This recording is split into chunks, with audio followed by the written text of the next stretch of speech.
Assalamualaikum warahmatullahi wabarakatuh. Halo sahabat IQ Tafsir, apa kabar semuanya? Apakah dompet kalian masih aman atau masih kosong seperti dompet saya? Daripada pusing mikirin dompet yang selalu kosong, mari kita belajar ilmu Al-Quran dan tafsir. Namun sebelum lanjut, saya akan ngasih tips agar kalian tetap bahagia walaupun dompetnya kosong. Caranya, kalian harus belajar dari kuntilanak. Dia selalu tertawa walaupun tidak ada yang lucu. Kali ini saya akan sharing seputar ilmu Al-Quran dan tafsir, serta pertumbuhan dan perkembangannya dari masa klasik sampai masa kontemporer. Dan di akhir video ini saya akan memberikan contoh penafsiran tentang perahu Nabi Nuh alaihissalam yang sering kita dengar, dan bagaimana komentar para ulama terkait kisah tersebut. Namun sebelum lanjut, yuk dukung channel ini dengan menekan tombol subscribe dan aktifkan tombol loncengnya, agar kalian semua menerima bantuan kopi 9 gelas, agar mendapatkan notifikasi dari channel ini. Agar tidak lama lagi, langsung saja ke KUA.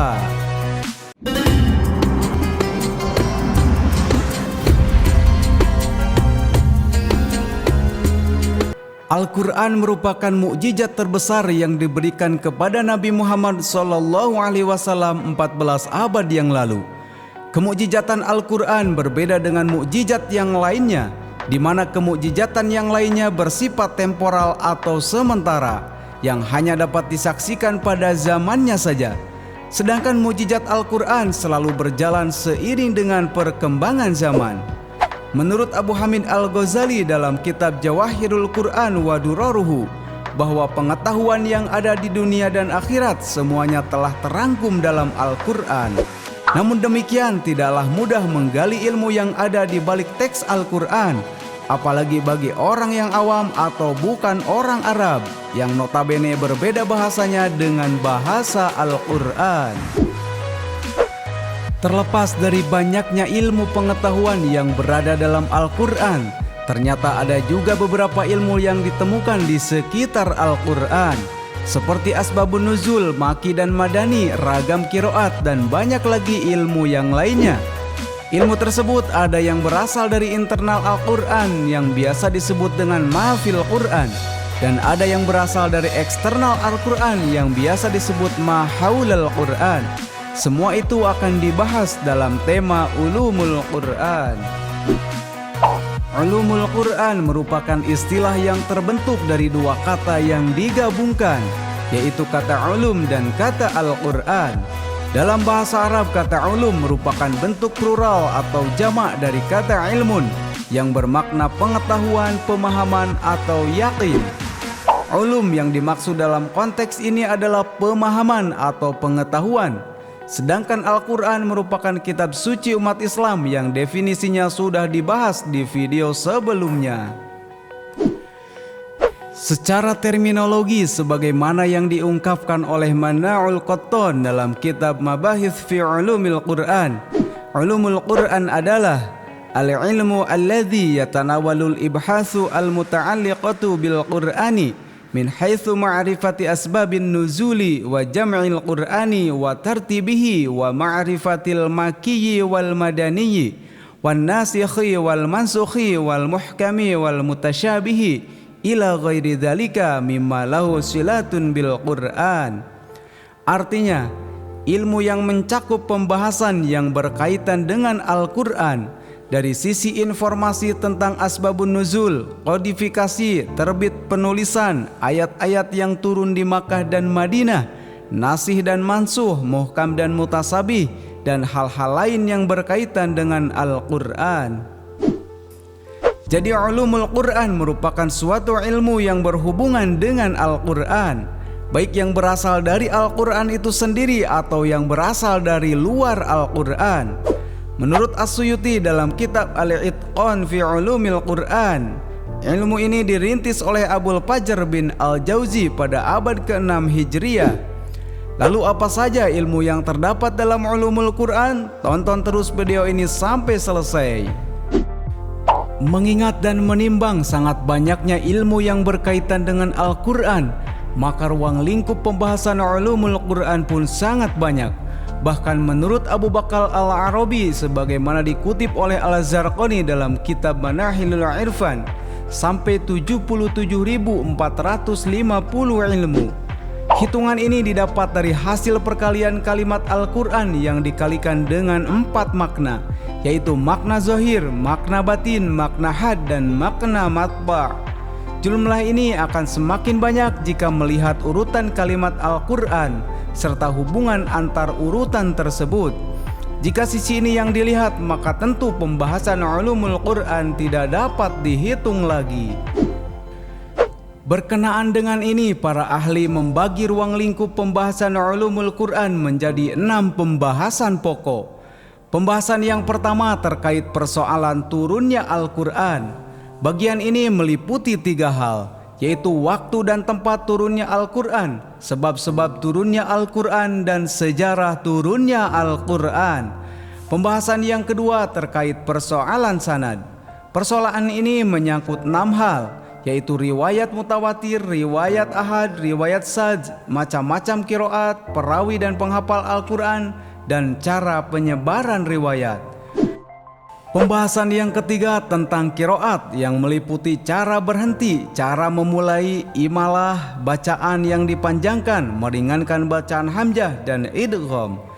Pembahasan yang keempat terkait kata-kata Al-Quran, seperti perkataan yang asing atau gharib, perkataan yang mu'rab, perkataan mutarodif atau sinonim, perkataan mushtarok atau homonim, isti'arah, dan tasbih. Pembahasan kelima yang berkaitan dengan hukum.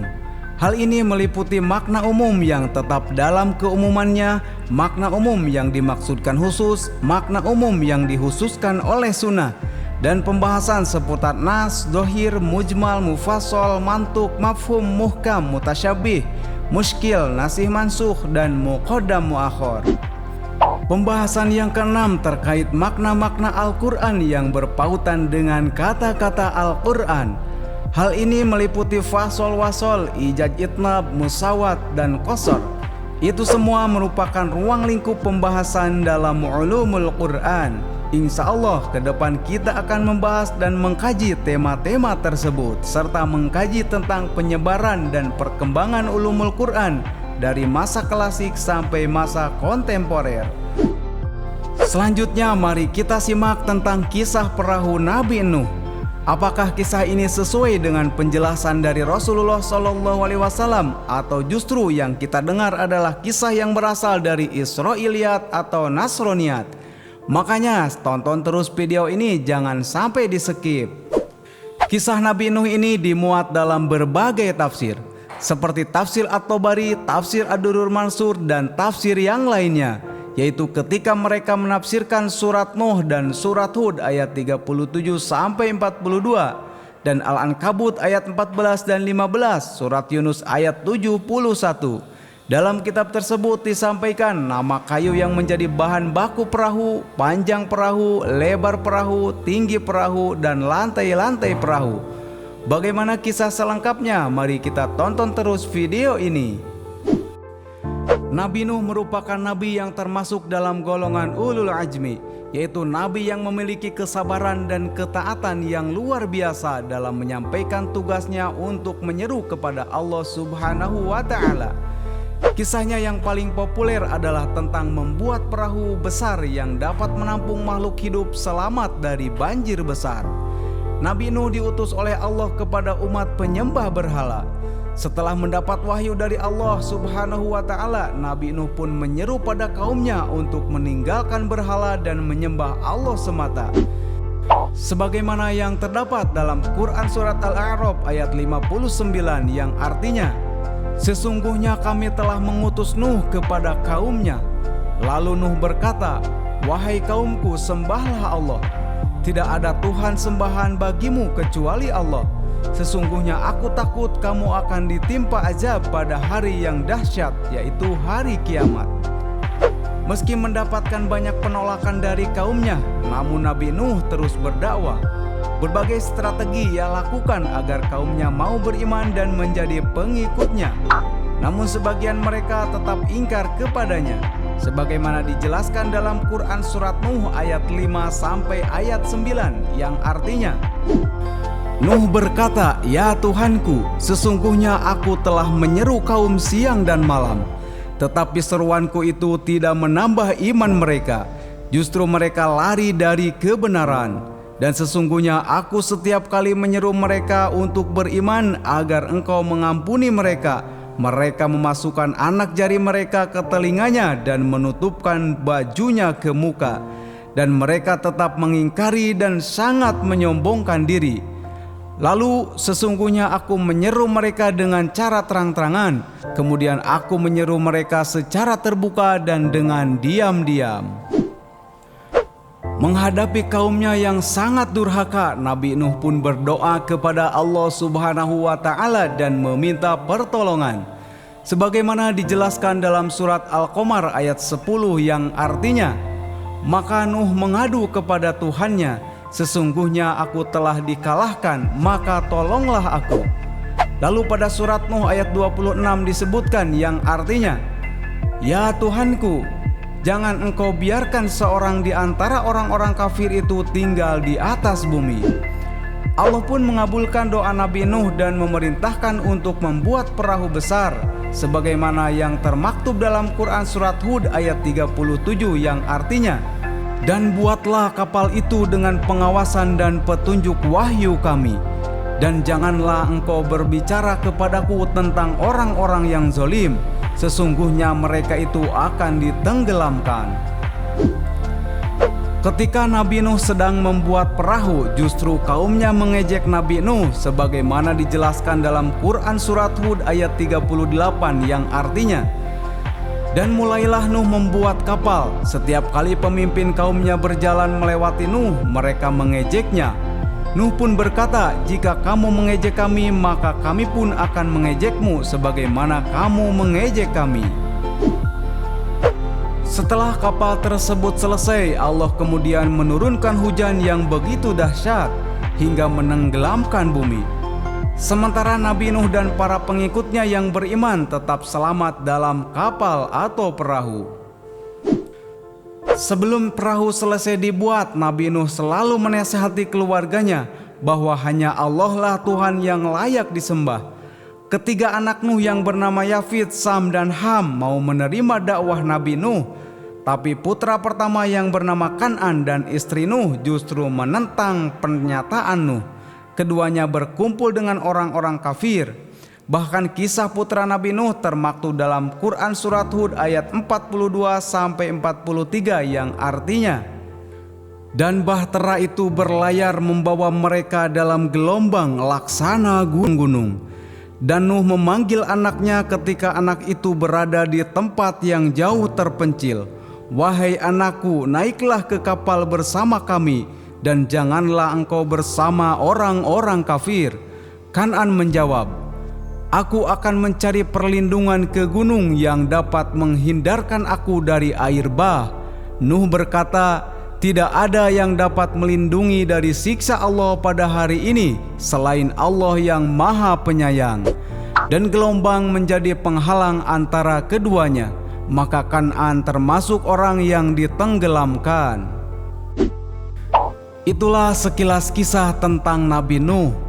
Salah satu mukjizat Nabi Nuh yang sering kita dengar adalah beliau mampu membuat kapal atau bahtera yang dapat menyelamatkan makhluk hidup dari banjir.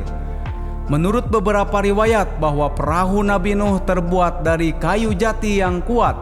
Menurut Ibnu Jarir melalui riwayat yang diterima dari Ibnu Abbas bahwa perahu ini memiliki ukuran panjang sekitar 1.200 hasta atau sekitar 550 meter, sedangkan lebarnya sekitar 600 hasta atau 275 meter. Dan bangunan perahu itu terdiri dari 3 tingkatan. Tingkatan pertama untuk para binatang, tingkatan kedua untuk kaum Nabi Nuh, dan tingkatan ketiga untuk burung-burung. Sedangkan atapnya ditutup kayu agar seluruh penumpang bisa aman meski mereka terkena banjir besar. Sedangkan waktu yang dibutuhkan untuk berlayar adalah 40 tahun. Riwayat lain mengatakan ketika kotoran ternak menjadi banyak, Allah Subhanahu wa Ta'ala mewahyukan kepada Nabi Nuh agar meraba ekor gajah, dan Nabi Nuh pun merabanya. Tiba-tiba bim salabim, dari ekor gajah keluar babi jantan dan babi betina. Lalu mereka berdua mendatangi kotoran ternak tersebut sampai habis. Dan ketika tikus melubangi perahu dengan giginya, Allah Subhanahu wa Ta'ala mewahyukan kepada Nabi Nuh agar memukul bagian di antara kedua mata singa. Nabi Nuh pun melakukannya, maka tiba-tiba dari hidung singa keluar kucing jantan dan kucing betina, dan mereka berdua mendatangi tikus lalu memakannya. Itulah kisah tentang Nabi Nuh yang sering kita dengar, bahkan termuat dalam kitab-kitab tafsir. Dan ternyata cerita ini menurut Abu Syahbah merupakan kisah Israiliyat dan Nasroniyat. Artinya kisah ini merupakan dongeng-dongeng yang berasal dari orang-orang Yahudi dan Nasrani. Cerita seperti ini merupakan penafsiran yang dakhil atau cacat, yang tidak boleh kita gunakan sebagai tafsir Al-Quran. Terlebih jika kisah tersebut bertolak belakang dengan syariat Islam. Semoga kita semua mendapatkan perlindungan dari Allah Subhanahu wa Ta'ala, Tuhan yang Maha Kuasa, agar terhindar dari hal-hal yang menyimpang. Sekian dulu dari saya dan mohon maaf. Terima kasih atas tontonannya.